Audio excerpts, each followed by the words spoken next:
যদি থাকতে চান সবার থেকে এগিয়ে তাহলে সাবস্ক্রাইব করুন এক্ষুনি কোথাও না গিয়ে। আজকের এই পর্ব জুড়ে দেখতে পাওয়া যায় শোলকদের বাড়িতে এসে বাড়ি ভাঙচুর করতে থাকে মনসাচরণ এবং পিতৃ মিলে। এরপরই দেখা যায় এক ব্যাগ ভর্তি টাকা নিয়ে আসে সার্থক আর শোলক মিলে, আর মনসাচরণের মুখে সেই ব্যাগ ছুড়ে দিয়ে সার্থক বলে, এই নিন আপনাদের টাকা, আপনাদের প্রাপ্য টাকা দিয়ে গেলাম।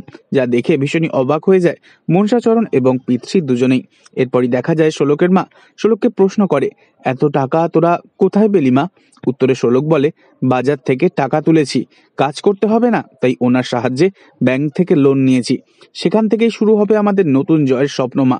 এরপরই দেখা যায় বাড়িতে শোলক না থাকায় সার্থকের মামা এসে ওদের ঘরেতে ঢুকে 10 লাখ টাকার একটা চেক হাতে নিয়ে সেই চেকের মধ্যে আগুন লাগিয়ে দেয় আর বলতে থাকে, শোলক শাড়ির কোম্পানি এবার একেবারে শেষ। ডেভিড আর ক্যাথি এখন নিজেদের দেশে ফিরে গেছে। ওদের দেওয়া এই চেক আর এই এগ্রিমেন্ট পেপার এবার অগ্নি খেলো। এই বলেই এগ্রিমেন্টের পেপারটা ছিঁড়ে টুকরো টুকরো করে দেয় সার্থকের মামা। তাই আমার আপডেটটি ফুরলো আর নোটে গাছটি মুড়লো, সত্যি আপডেট সবার আগে। ধন্যবাদ।